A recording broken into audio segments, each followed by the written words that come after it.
नमस्कार दोस्तों, कैसे हैं आप सब। इस वीडियो में हम बात करने वाले हैं प्रोबेबिलिटी के बारे में। प्रोबेबिलिटी एक ऐसा चैप्टर है मैथ्स में जो अभी रिसेंट में बहुत ही ज़्यादा इंपॉर्टेंट बन चुका है एसएससी के एग्जाम पॉइंट ऑफ व्यू से। अक्सर ऐसा देखा जाता है कि इस सेक्शन से जो सवाल एसएससी में पूछे जाते हैं कॉन्सेप्ट के अभाव में परीक्षार्थी जो है छोड़कर चले आते हैं। ठीक है दोस्तों, हाँ, इस वीडियो में हम आपको बताएंगे कि बेसिक से एडवांस लेवल के सारे सवाल जो एसएससी में पूछे गए थे, ताकि आपका एक भी सवाल जो है छूटे नहीं। और आप देखेंगे कि आप थोड़े से प्रैक्टिस के जरिए आप इसमें महारत हासिल कर सकते हैं और प्रोबेबिलिटी के किसी भी क्वेश्चन को आप विद इन सेकंड हल कर पाएंगे। तो हमारे साथ जुड़े रहिए, इस वीडियो को अंत तक देखिए। चलिए शुरू करते हैं। प्रोबेबिलिटी को शुरू करने से पहले आइए समझते हैं कि प्रोबेबिलिटी होता क्या है। तो प्रोबेबिलिटी का मतलब होता है कि संभावना, है ना, संभाव्यता, किसी भी घटना के घटित होने की संभावना क्या है। ठीक है दोस्तों, इसे हिंदी में हम प्रायिकता भी कहते हैं। तो हमारे दैनिक जीवन में बहुत सारी घटनाएं ऐसी होती है जो निश्चित होती है या फिर अनिश्चित होती है।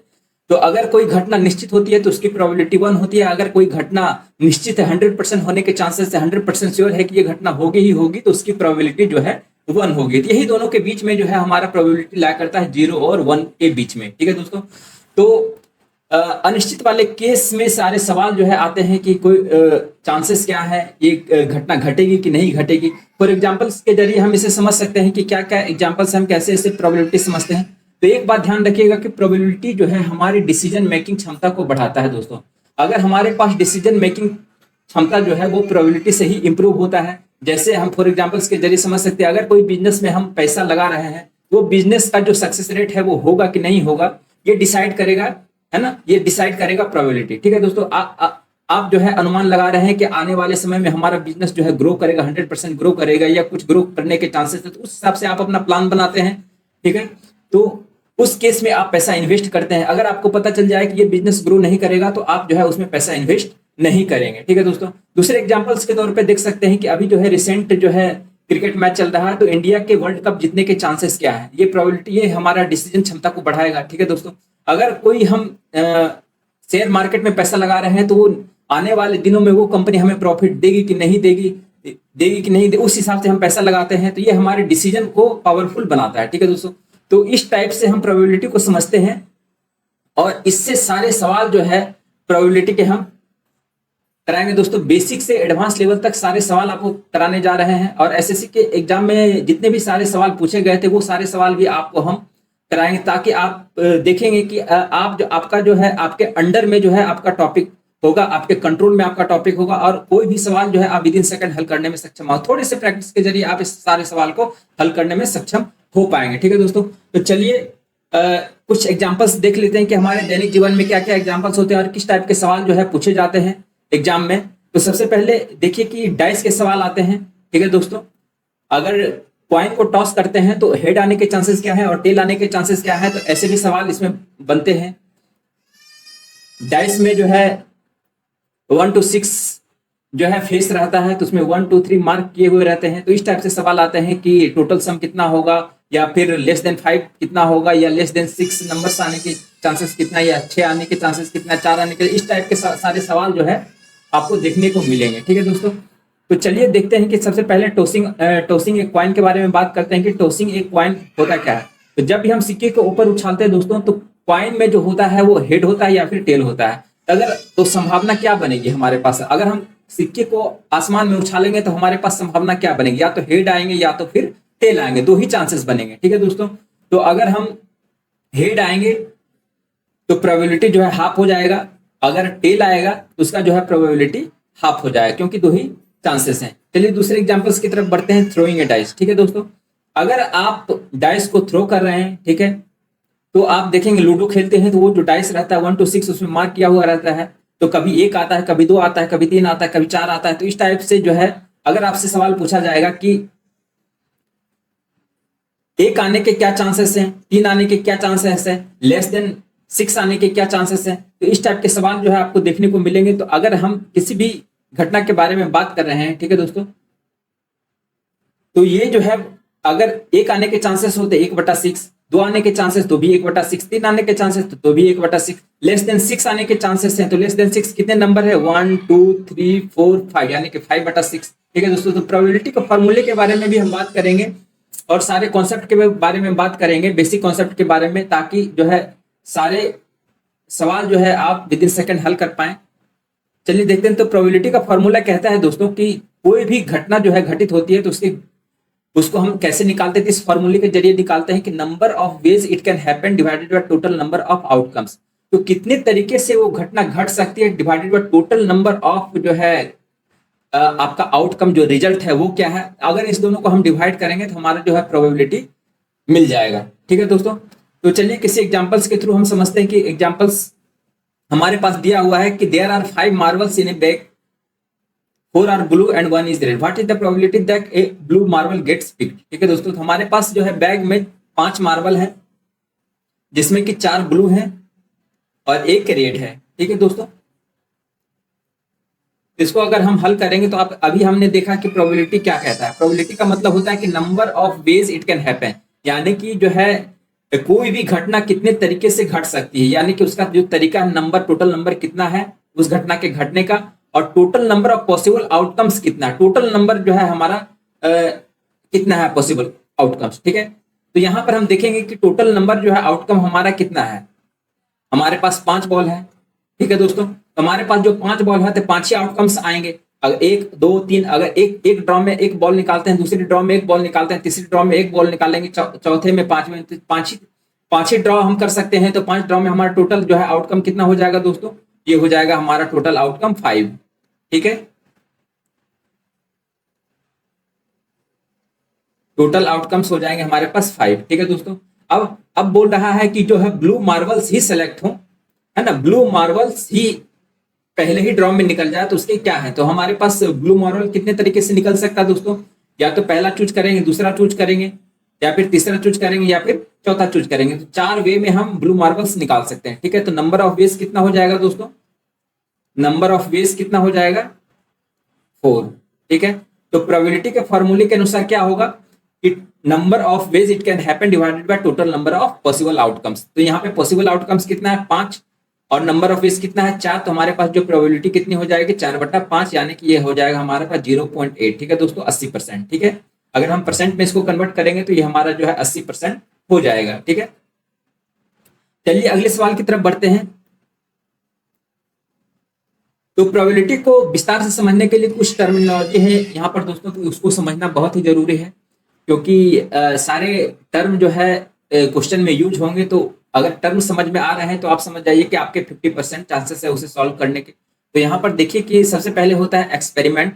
तो एक्सपेरिमेंट किसे कहते हैं, तो कोई भी अगर हम एक्सपेरिमेंट कर रहे हैं, प्रयोग कर रहे हैं, ठीक है, जैसे कि रोलिंग ए डाइस, डाइस को हम रोल कर रहे हैं, या फिर सिक्के को हम उछाल रहे हैं, ठीक है, या फिर हम कार्ड जो है हमारा ताश का पत्ता जो होता है उससे हम कोई कार्ड जो है ड्रॉ कर रहे हैं, निकाल रहे हैं। ठीक है दोस्तों, ये सारा जो होता है वो एक्सपेरिमेंट होता है। आउटकम मतलब होता है कि रिजल्ट। ठीक है, तो अगर कोई घटना घटने के बाद उसका जो रिजल्ट क्या है, उसका जो परिणाम क्या है वो क्या है, ठीक है, तो वो हमारा आउटकम हो गया। सैंपल स्पेस का मतलब हो गया कि टोटल ऑल जो है पॉसिबल आउटकम्स हमारा कितना बनेगा। जैसे कि अभी हमने देखा कि टोटल पॉसिबल आउटकम हमारे बैग में हमने देखा कि टोटल पॉसिबल आउटकम्स हमारा 5 बन रहा है, तो ये हमारा सैंपल स्पेस हो गया। तो सैंपल स्पेस का मतलब होता है कि उससे पॉसिबल कितने रिजल्ट आ सकते हैं। ठीक है दोस्तों, अगला होता है कि इवेंट, है ना।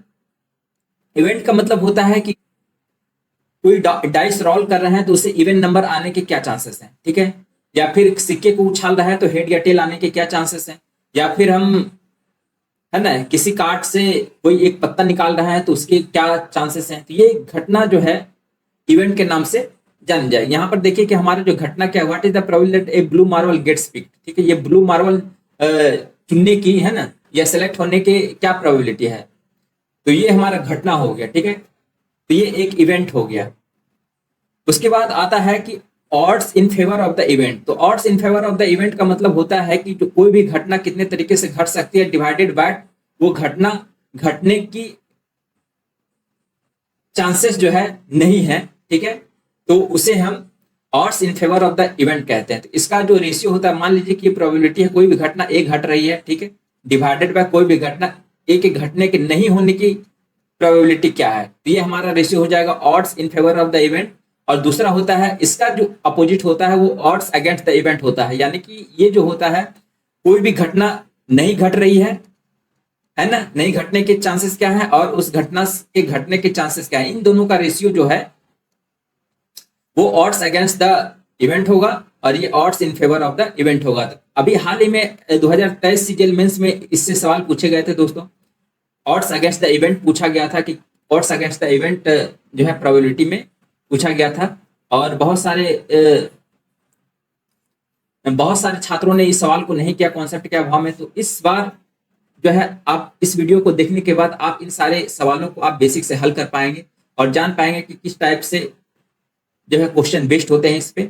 चलिए अगला टॉपिक हमारा कुछ फार्मूले हैं, उस फार्मूले को जान लेते हैं। तो यहाँ पर अभी हमने आपको एक फार्मूला बताया कि प्रोबेबिलिटी का मतलब क्या होता है, कि प्रोबेबिलिटी का मतलब होता है कि number of ways divided by total number of outcomes क्या, उसी को हम नोटेशन में डिनोट करते हैं दोस्तों। तो यहाँ प्रोबेबिलिटी का हो जाएगा टोटल नंबर ऑफ इवेंट कितना है, एन इसे हम डिनोट करेंगे, और यहाँ पे सैंपल स्पेस मतलब टोटल पॉसिबल आउटकम्स क्या होगा, तो एन ई बटा एन एस। ठीक है दोस्तों, तो यहाँ पर फेवरेबल आउटकम्स कितना है और सैंपल स्पेस कितना है, यानी कि टोटल पॉसिबल आउटकम्स कितना है और इवेंट के कितने तरीके से घट सकता है वो। ठीक है दोस्तों, तो आगे हम जितने भी सारे सवाल होंगे वो हम इसी नोटेशन से हल करेंगे दोस्तों। तो सवाल दिया हुआ है कि find the probability of getting head at least once on tossing a coin twice. ठीक है दोस्तों, तो अगर हम दो सिक्के को हवा में उछाल रहे हैं तो कम से कम हेड आने के चांसेस क्या है। ठीक है दोस्तों, अगर हम दो सिक्के को हवा में उछाल रहे हैं तो यहाँ पर टोटल सैंपल स्पेस या टोटल पॉसिबल रिजल्ट क्या हो सकता है।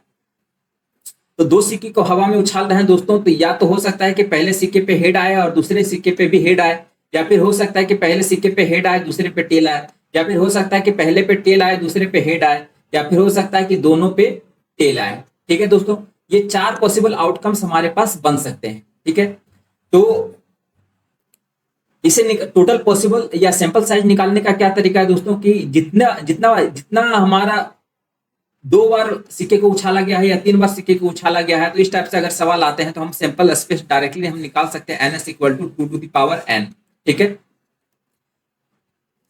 एन का वैल्यू होगा दोस्तों दो, यहाँ के दो बार सिक्के को उछाला गया है तो यहाँ पर 2 टू द पावर 2 हो जाएगा, यानी कि ये हो जाएगा 4। इतने लिखने की जरूरत नहीं पड़ेगी। अगर हमारे पास 3 कॉइन है, ठीक है, तो इसका जो सैंपल स्पेस अगर हम 3 कॉइन है अगर उछाल रहे हैं तो यहाँ पर कितना हो जाएगा 2 टू द पावर क्यू, यानी कि सैंपल स्पेस हमारा कितना हो जाएगा 8 हो जाएगा। ठीक है दोस्तों, तो यहाँ पर हम देखेंगे कि हमसे पूछा जा रहा है कि find the probability of getting head at least once, यानी कि कम से कम किसी में भी एक हेड रहना ही रहना है। ठीक है दोस्तों, तो यहाँ पर आप देखेंगे कि दोनों में भी हो सकता है, यहाँ पर एक में है यहाँ पर एक में, यानी कि हमारे पास नंबर ऑफ फेवरेबल इवेंट कितने बन रहे हैं, एन ई जो है दोस्तों हमारा बन रहा है 3। ठीक है दोस्तों, उसके बाद जो है टोटल पॉसिबल आउटकम्स कितना है दोस्तों, तो टोटल पॉसिबल आउटकम्स यानी कि सैंपल स्पेस कितना है, ये टोटल हमारा 4 है। ठीक है दोस्तों, ये हमारा 4 है। तो हमारे पास जो प्रोबेबिलिटी बनेगी दोस्तों n E divided by n S बनेगी, n E divided by n S. ठीक है, ये हमारे पास प्रोबेबिलिटी कितना हो जाएगा 3/4 यानी कि 0.75, या अगर हम परसेंटेज के बारे में बात करेंगे तो ये हो जाएगा 75%। ठीक है, चलिए अगले सवाल की तरफ बढ़ते हैं। अगला सवाल दिया हुआ है दोस्तों कि एक card is chosen at random from a deck of 52 playing cards, there are 4 queens and 4 kings in a deck of playing cards, what is the probability that the card chosen is a queen और a king. ठीक है दोस्तों, सबसे पहले आपको ये सवाल जो है काफी कंफ्यूजिंग वाला होता है, क्योंकि बहुत जानकारी के अभाव में ये ताश के पत्ते की जानकारी के अभाव में बहुत सारे सवाल जो है ऐसे ही छूट जाते हैं कैंडिडेट के। तो आप यहाँ पर हम आपको बता देते हैं कि हम कार्ड जो होते हैं वो 4 भागों में विभाजित होते हैं। पहला होता है स्पेड, क्लब, डायमंड और हार्ट। ठीक है, और सारे में 13 पत्ती होते हैं। यहाँ पर देखिए कि 13 पत्ती दिए हुए हैं। 4 किंग होते हैं, 4 क्वीन होते हैं, 4 जैक होते हैं, 4 एस होते हैं और 2 से 10 तक कार्ड्स होते हैं। ठीक है, ये टोटल हमारा विभाजित होता है। आप इसमें फोटो भी देख सकते हैं कि यहाँ पर देखिए कि यहाँ पर दिया हुआ किंग के, ये हो गया डायमंड के, ये हो गया हमारा स्पेड के, ये हो गया हमारा क्लब की, है ना, और ये हमारा हो गया डायमंड का। ठीक है, ये 4 टाइप के पत्ते होते हैं। ठीक है दोस्तों, तो इस टाइप से सवाल आपसे पूछा जा रहा है कि यहाँ पर दिया गया है कि टोटल जो है 52 कार्ड्स है दोस्तों। यहाँ पर हमारा जो नंबर ऑफ सैंपल स्पेस जो हो जाएगा एन एस, ठीक है, ये कितना हो जाएगा, एन एस जो हो जाएगा हमारा 52 हो जाएगा। क्यों, क्योंकि total number of possible out, अगर हम एक कार्ड को निकालेंगे या एक कार्ड को निकालेंगे तो कितने तरीके से निकाल सकते हैं ना, 52 तरीके से निकाल सकते हैं ना। तो टोटल जो है हमारे पास पॉसिबल आउटकम्स कितना बनेगा, 52 बनेगा। अब हमसे पूछा जा रहा है कि 4 queens and 4 kings in a deck of playing cards है।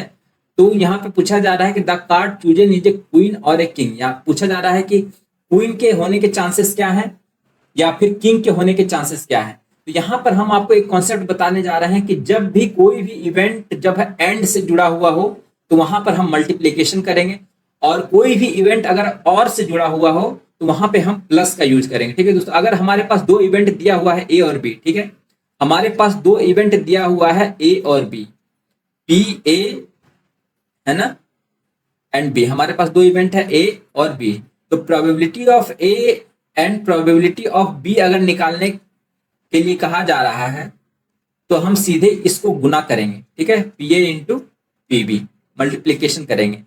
अगर हमसे प्रोबेबिलिटी ऑफ ए और प्रोबेबिलिटी ऑफ बी पूछा जा रहा है तो उस केस में दोस्तों हम यहाँ पर probability of A plus probability of B का यूज करें। यानी कि कहने का मतलब है कि ये इंडिपेंडेंट केस के लिए है, डिपेंडेंट केस के लिए भी हम आपको बताएंगे कि क्या फॉर्मूला होता है।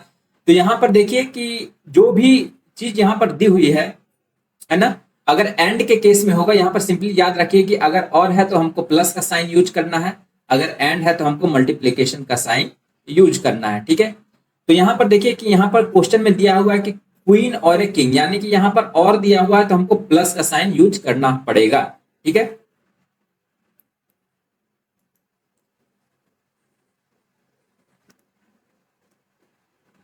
तो इसे हम कैसे हल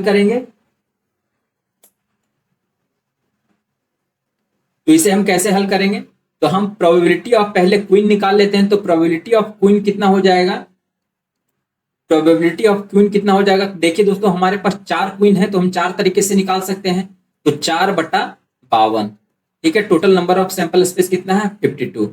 प्रोबेबिलिटी ऑफ किंग कितना हो जाएगा, तो किंग कितने हैं 4 किंग है तो हम 4 किंग को 4 तरीके से निकाल सकते हैं। तो हमारे पास कितना हो जाएगा, number of ways divided by total number of possible outcomes, ये 4/52, ये हो जाएगा 1/13 और ये भी हो जाएगा 1/13। तो हमारा जो आंसर आ जाएगा दोस्तों, है ना, दोनों को जोड़ देंगे तो दोनों को जोड़ने के बाद हमारा आंसर कितना हो जाएगा, प्रोबेबिलिटी ऑफ ए, है ना, आने के चांसेस या फिर प्रोबेबिलिटी ऑफ क्वीन आने के चांसेस कितने हो जाएंगे, 1/13 प्लस 1/13, ये हमारा आंसर आ जाएगा 2/13। ठीक है दोस्तों, यही हमारा आंसर हो जाएगा। तो इस टाइप से बेसिक सवाल जो है आप अगर समझ पा रहे हैं तो क्लिष्ट सवालों को भी आप तोड़ के सवालों को हल कर सकते हैं।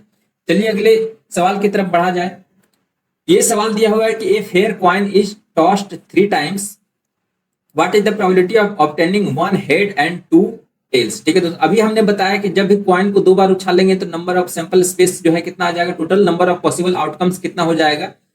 तो अगर हम 2 बार उछालेंगे तो 4 हो जाएगा, 3 बार उछालेंगे तो 8 हो जाएगा। अभी हमने आपको फॉर्मूला बताया 2 टू द पावर n का। ठीक है, यहाँ पर देखिए कि टॉस्ट जो है 3 टाइम्स दिया हुआ है तो 2 टू द पावर यहाँ पर 3 लेंगे, नंबर ऑफ सैंपल स्पेस कितना हो जाएगा, 8 हो जाएगा। ठीक है दोस्तों, तो आप समझिए इस कॉन्सेप्ट को समझिए कि अगर हम कॉइन को 3 बार टॉस करते हैं, ठीक है दोस्तों, तो हमारे पास पॉसिबिलिटी क्या क्या बनेगा। ठीक है, तो यहां पर देखिए कि पूछा क्या जा रहा है, 1 हेड एंड 2 टेल्स आने के पॉसिबिलिटी क्या बनेंगे। ठीक है दोस्तों, तो हम अगर 3 बार कर रहे हैं तो इसको हम तोड़ के समझते हैं कि हो सकता है कि पहले हेड आए, दूसरे में टेल आए, तीसरे में टेल आए, या फिर हो सकता है कि पहले में टेल आए, दूसरे में हेड आए और तीसरे में टेल आए। ठीक है, या फिर ये हो सकता है कि पहले दोनों में टेल आए और तीसरे में हेड आए। ठीक है दोस्तों, तो कॉइन को हमने 3 बार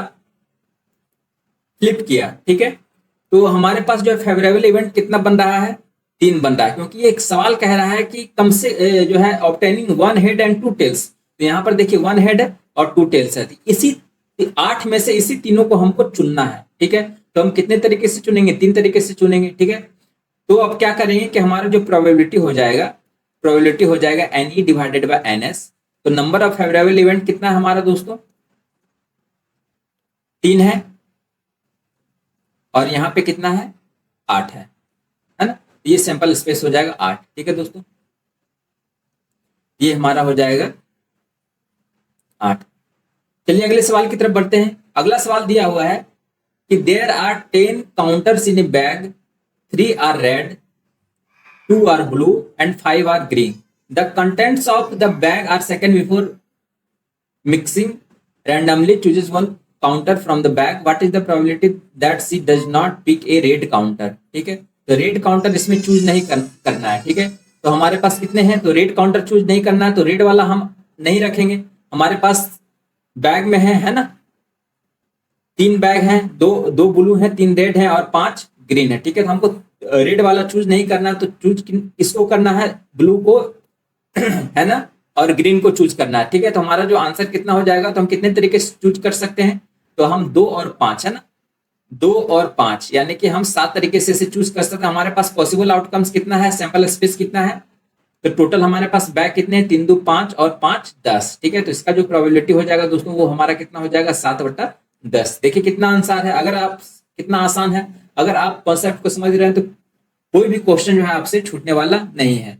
चलिए कुछ बेसिक रूल्स हैं, उसको हमको देखना पड़ेगा प्रोबेबिलिटी में। ये हमारे सिंपल क्वेश्चन थे, बहुत ही आसान आसान वाले सवाल थे, और आगे आने वाले जो सवाल होंगे वो थोड़े एडवांस लेवल के होंगे, थोड़ी लेवल ऑफ डिफिकल्टी उसकी ज्यादा होगी। ठीक है, तो उस कठिन सवालों को समझने के लिए पहले हम कुछ बेसिक रूल्स हैं वो समझ लेते हैं। तो रूल्स क्या है, सबसे पहले एडिशन रूल है दोस्तों। ठीक है,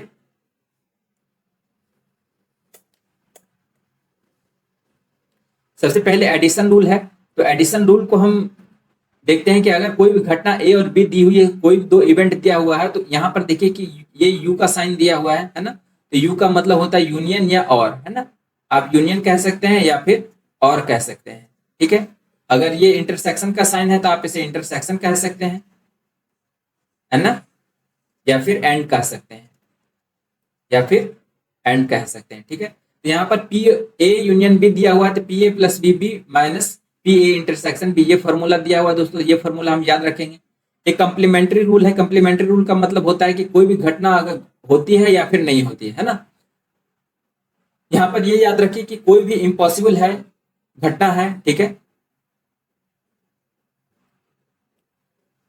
तो उसकी प्रोबेबिलिटी 0 हो जाएगी। ठीक है, और निश्चित हो, कोई भी घटना अगर निश्चित है तो उसकी प्रोबेबिलिटी 1 रहेगी। ठीक है, तो कोई भी घटना घटेगी या फिर नहीं घटेगी, ये दोनों जो है हमारा 1 होता है। तो ये जो ए डैश साइन है इसको हम नॉट ए कहते हैं। यहाँ पर देखिए ए डैश लिखा हुआ है तो इसको हम पढ़ेंगे नॉट ए, है ना, P not A plus P A equal to 1। ठीक है, तो अगर ये हमारा जो प्रोबेबिलिटी है 0 से 1 के बीच में ही लाई करता है। ठीक है दोस्तों,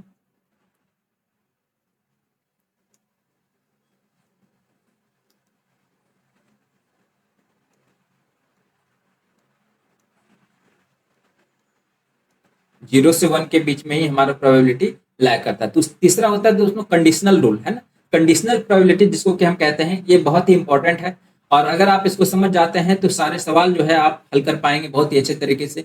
तो कंडीशनल रूल का मतलब होता है कि दो इवेंट जो है आपस में परस्पर रिलेटेड होते हैं। तो जैसे कि अगर कोई भी दो इवेंट है ए और बी, तो ए घटना का प्रभाव बी पर पड़ता है, या फिर अगर बी और ए दिया हुआ है तो बी घटना का प्रभाव ए पर पड़ता है। तो इस टाइप से दोनों जो है एक दूसरे से रिलेटेड होते हैं, और प्रोबेबिलिटी को निकालने के टर्म में दोनों घटनाओं को एक साथ कंसिडर किया जाता है।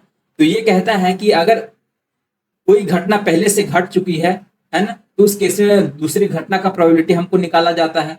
जैसे फॉर एग्जांपल हम इसको समझ सकते हैं, जैसे हम हमारे पास बैग में कुछ बॉल्स दिए हुए हैं, रेड हैं, ब्लू हैं, ग्रीन हैं। ठीक है दोस्तों, इससे पूछा जाता है कि दो बॉल हम निकालते हैं, वन आफ्टर द अदर, है ना, कि दो बॉल हम निकालते हैं एक एक करके। ठीक है, तो विदाउट रिपीटिशन, है ना, कि रिप्लेस नहीं कर सकते हैं उस बॉल को। तो उस केस में क्या होगा कि अगर हम एक बॉल निकालेंगे तो उस बॉल जो है अगले केस में, अगर हम अगले बार में हम इसे ड्रॉ करेंगे तो बॉल की संख्या कम हो जाएगी, तो दूसरा बॉल निकालेंगे तो उसका जो सैंपल स्पेस है वो कम हो जाएगा हमारा दोस्तों। ठीक है, तो हम एग्जांपल्स क्वेश्चन के थ्रू हम कंडीशनल प्रोबेबिलिटी को आराम से समझ जाएंगे। फिलहाल अभी जान लीजिए कि जो है इसका फॉर्मूला क्या होता है। तो फॉर्मूला होता है दोस्तों पी बी गिवन ए। यहाँ पर देखिए कि ये वाला साइन दिया हुआ है ना, तो इसका मतलब होता है गिवन, है ना, इसको हम गिवन पढ़ते हैं। ठीक है, तो पी बी गिवन ए कहने का मतलब है कि एक घटना जो है घट चुकी है, ये वाली घटना घट चुकी है, तो हमको बी की घटना का प्रोबेबिलिटी हमको निकालना है। तो इसका जो फॉर्मूला होता है P A intersection B divided by जो घटना पूरी तरह से घट चुकी है उसका रेशियो। ठीक है, इसको हम ऐसे भी लिख सकते हैं पी ए गिवन बी, है ना, अगर दो घटना है जिसमें कि बी घटना ऑलरेडी घट चुकी है तो ए घटना का प्रोबेबिलिटी हमको निकालना है। तो इसका फॉर्मूला भी वही होगा पी ए इंटरसेक्शन बी लेकिन जो घटना यहाँ पर देखिए कि ए गिवन बी, यानी कि बी की घटना घट चुकी है, तो इसका जो प्रोबेबिलिटी होगा यहाँ पर पी बी आ जाएगा। ठीक है, ये फॉर्मूला हम या तो ये फॉर्मूला या फिर ये क्वेश्चन के हिसाब से हम देख के इसे यूज कर सकते हैं। तो चलिए अगला में है मल्टीप्लिकेशन रूल। ठीक है दोस्तों, तो मल्टीप्लिकेशन रूल का मतलब है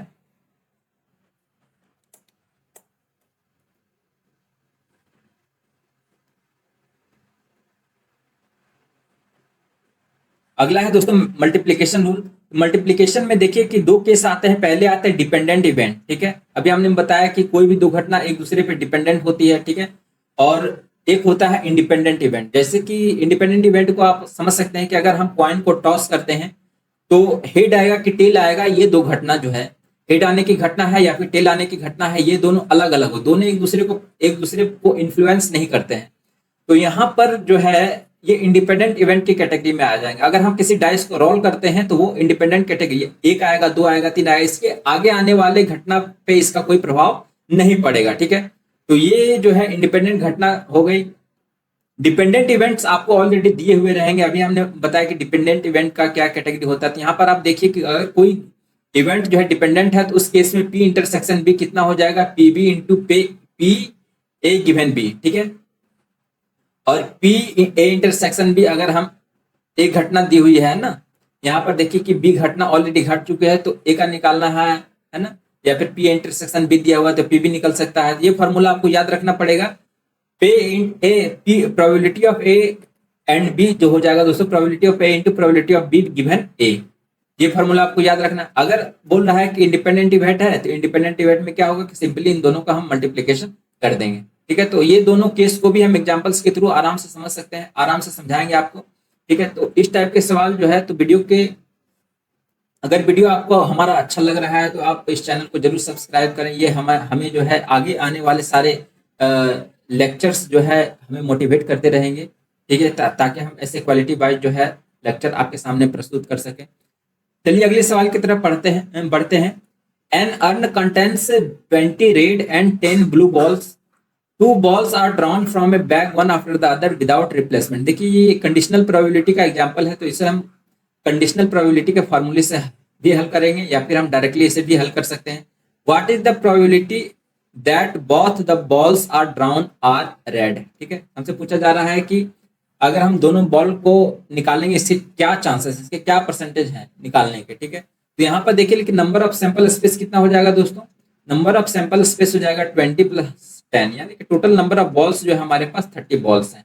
ठीक है, अब पूछा जा रहा है कि 2 balls are drawn from bag one after the other. ठीक है, तो यहाँ पर one after the other without replacement, जब भी विदाउट रिप्लेसमेंट का केस आएगा दोस्तों, यानी कहने का मतलब है कि हम उस बॉल को निकाल ले फिर उस बैग में नहीं डाले, हमने उसको सेपरेट कर लिया। तो सेपरेट करने के बाद क्या होगा कि अब बैग में बॉल की संख्या कम हो जाएगी। ठीक है, अब उस कम हुए बैग में अगर कम हुए संख्या में अगर किसी हम बॉल को निकालेंगे तो उस कम हुए संख्या से ही प्रोबेबिलिटी निकाला जाएगा। ठीक है, तो यहाँ पर आप देखिए कि पहला इवेंट में क्या है, मान लीजिए कि हमारे पास ए इवेंट है तो प्रोबेबिलिटी कितना हो जाएगा पी ए का, है ना। मान लीजिए कि पहला जो है बॉल निकला, पहले केस में पहले ड्रॉ में जो बॉल निकलेगा तो उस समय हमारे पास 30 बॉल होंगे। ठीक है, तो 30 बॉल होंगे, तो 30 बॉल होंगे तो हमको रेड निकालना है। तो रेड कितने तरीके से निकाल सकते हैं, 20 तरीके से निकाल सकते हैं, है ना। 20 रेड है तो हम 20 तरीके से निकाल सकते हैं। तो यहाँ पर हो जाएगा number of event divided by number of sample space. तो नंबर ऑफ इवेंट यानी कि रेड के केस में कितना हो जाएगा 20 डिवाइडेड बाय 30। ठीक है, अब क्या होगा दूसरे ड्रॉ में, ये हो गया हमारा फर्स्ट ड्रॉ। अब सेकंड ड्रॉ में क्या होगा, सेकंड ड्रॉ में जो होगा दोस्तों, सेकंड ड्रॉ में भी हमको रेड ही निकालना है। अब चूंकि हमने पहला बॉल ऑलरेडी निकाल चुका है तो हमारे पास जो है बॉल की संख्या कितनी हो जाएगी, 20 रेड है तो अब जो है हमारे पास 19 रेड बचेगा। ठीक है, तो अब यहाँ पर जो है नंबर ऑफ, अब 19 रेड है तो 19 रेड को हम 19 तरीके से निकाल सकते हैं। तो नंबर ऑफ बेस कितना हो जाएगा 19। ठीक है, अब नंबर ऑफ सैंपल स्पेस कितना हो जाएगा दोस्तों, अब यहाँ पे नंबर ऑफ सैंपल स्पेस जो हो जाएगा वो हो जाएगा हमारे पास 29। ठीक है दोस्तों, ये हो जाएगा हमारे पास 29। कहने का मतलब है कि अब हमारे पास जो है बॉल तो एक घट चुके हैं, तो हमारे पास टोटल बॉल की संख्या कितनी बचेगी 29 बचेगी। तो 29 तो यहाँ पे हमने डिवाइड करेंगे तो ये हो जाएगा 19 डिवाइडेड बाय 29। अब हमने पूछा है कि both balls drawn are it, यहाँ पर देखिए कि बोथ दिया हुआ है, यानी कि घटना जो है एंड से जुड़ा हुआ है, यानी कि इसको भी कंसिडर करना है और ए इवेंट को भी कंसिडर करना है और बी इवेंट को भी कंसिडर करना है। तो यहाँ पर हम प्लस का साइन मल्टीप्लीकेशन का साइन यूज करेंगे दोस्तों, ठीक है। तो P A and P B है ना, P A and P B and दोस्तों ये क्या हो जाएगा, ये दोनों का गुणनफल हो जाएगा, तो ये हो जाएगा 20/30, ये हो जाएगा 19/29, ठीक है दोस्तों। ये कट जाएगा तो ये हो जाएगा 38/87, ठीक है, 38/29 ये हो जाएगा 87, ये जो हमारा आंसर हो जाएगा 38/87, ठीक है दोस्तों। तो आशा करते हैं कि आप इस टाइप के कॉन्सेप्ट को आप समझ चुके होंगे। चलिए अगले सवाल की तरफ बढ़ते हैं। सवाल दिया हुआ है दोस्तों कि in a box there are 8 red balls, 7 blue balls and 6 green balls. One ball is picked up randomly. What is the probability that it is neither red nor green? ठीक है, तो यहां पर आप देखेंगे कि हमारे पास जो है टोटल सैंपल स्पेस कितना दिया हुआ है, सैंपल स्पेस दिया हुआ है 8 + 7 + 6, ठीक है। तो 15 और 6 टोटल सैंपल स्पेस दिया हुआ है 21, ठीक है। अब यहाँ पूछा जा रहा है कि it is neither red nor green, कह रहा है कि यार ये तो लाल नहीं होना चाहिए ना ही ग्रीन होना चाहिए, तो होना क्या चाहिए भाई, तो होना चाहिए ब्लू, ठीक है। तो ब्लू का जो है नंबर ऑफ इवेंट्स कितना बनेगा, है ना। तो ब्लू को हम कितने तरीके से निकाल सकते हैं, 7 तरीके से निकाल सकते हैं। एक ही बॉल हमको ड्रॉ करना है तो एक बॉल को हम 7 तरीके से निकाल सकते हैं, ठीक है। तो हमारे पास जो है टोटल प्रोबेबिलिटी कितनी हो जाएगी, एनी डिवाइडेड बाय एनएस, यानी कि 7/21, ये हो जाएगा हमारा 1/3, यही हमारा आंसर हो जाएगा। देखिए कितना सिंपल है। चलिए अगले सवाल की तरफ बढ़ते हैं। अगला सवाल दिया हुआ है कि एक coin is flipped and a die is rolled, है ना। What is the probability of getting heads and a 4? तो आप यहाँ पर समझिए कि एक कॉइन को जब फ्लिप किया जाता है तो या फिर हेड आने के चांसेस होते हैं या फिर टेल आने के चांसेस होते हैं, ठीक है। तो हमसे पूछा जा रहा है कि हेड आने के चांसेस क्या है। तो जब कॉइन को हेड करेंगे तो यहाँ पर देखेंगे कि प्रोबेबिलिटी ऑफ हेड आने के चांसेस कितने हो जाएंगे, 1/2। अब यहाँ पर एक डाइस को रोल किया जाता है तो डाइस में कितने फेसेस होते हैं, 6 फेसेस होते हैं, यानी कि हमारा जो total number of possible space, total number of possible outcomes कितना हो जाएगा डाई के केस में। तो डाई के केस में हो जाएगा हमारे पास 6। अब बोल रहा है कि 4 आने के चांसेस क्या है, तो 4 आने के चांसेस क्या है, तो 4 जो है एक ही तरीका से आ सकता है, यानी कि इसका जो प्रोबेबिलिटी हो जाएगा, प्रोबेबिलिटी ऑफ हो जाएगा 4 आने के चांसेस, है ना। डाई के केस में 4 आने के चांसेस हो जाएंगे 1/6, ठीक है। अब हमसे पूछा जा रहा है कि एंड से ये घटना जो है, ये दोनों घटना जो है एंड से जुड़ी हुई है, क्योंकि ये दोनों इंडिपेंडेंट घटना है, एक के घटना घटित होने से दूसरे के घटना पे कोई प्रभाव नहीं पड़ रहा है, दूसरे के प्रोसेस पे कोई प्रभाव नहीं पड़ रहा है। तो यहाँ पर ये दोनों को हम मल्टीप्लाई कर देंगे। तो हमने देखा था कि इंडिपेंडेंट के केस में क्या होता है, यहाँ पर हमने फॉर्मूला यूज किया था कि जब भी दो घटना इंडिपेंडेंट हो तो उस केस में क्या होता है कि प्रोबेबिलिटी ऑफ एक घटना इंटू प्रोबेबिलिटी ऑफ दूसरी घटना को हम मल्टीप्लाई कर देते हैं। तो एंड से जब घटना जुड़ी हुई है तो यहाँ पर हम मल्टीप्लीकेशन का केस लगाएंगे, ठीक है। तो यहाँ पर कितना हो जाएगा आंसर हमारे पास, 1/2 गुना 1/6, ये हो जाएगा हमारे पास 1/12, ठीक है। यही हमारा आंसर हो जाएगा, ठीक है दोस्तों।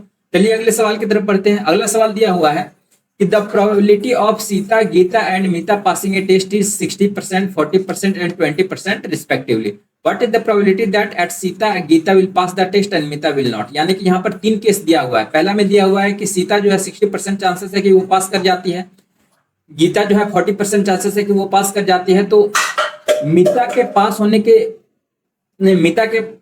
होने के परसेंटेज है 20%। तो पूछ रहा है कि सीता गीता पास हो जाए, मीता पास नहीं हो, तो इसके क्या चांसेस है। तो यहाँ पर देखिए कि सीता के चांसेस दिए हुए 60%, है ना।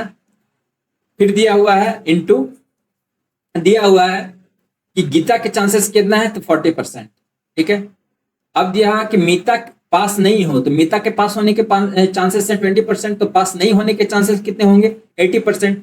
क्योंकि ये तीनों घटना एंड से जुड़ी हुई है तो हम तीनों को मल्टीप्लाई कर देंगे। यहाँ पर मल्टीप्लाई करेंगे तो हमारे पास कितना आएगा दोस्तों, ये हो जाएगा 6/10, ये हो जाएगा 4/10 और ये हो जाएगा 8/10, ठीक है। 6 चौका 24, 8 कितना हो जाएगा 192, 192 डिवाइडेड बाय 1000, ठीक है। तो हमारे पास कितना हो जाएगा 0.19। तो अगर हम इसे परसेंटेज में देखेंगे तो 19.2% आ जाएगा। इसको हम 100 से गुना कर देंगे तो हमारा जो है परसेंटेज मिल जाएगा। तो हमारा जो आंसर हो जाएगा दोस्तों वो हो जाएगा 19.2%। तो आगे आने वाले नेक्स्ट वीडियो में हम कॉम्बिनेशन के और परम्यूटेशन के बारे में भी बात करेंगे, ठीक है। तो उस टाइप के सवाल, उस लेवल की डिफिकल्टी के सवाल के बारे में भी हम बात करेंगे, ठीक है। तो अगर आपको हमारा वीडियो पसंद आया, ठीक है, तो आप हमारे चैनल को सब्सक्राइब करें। ये हमें मोटिवेट करेगा कि इस टाइप के लेक्चर जो है आपके लिए हम आगे आने वाले समय में लाते रहें, ठीक है दोस्तों। तो अब तक के लिए नमस्कार, ठीक है। फिर मिलते हैं नेक्स्ट वीडियो में। धन्यवाद।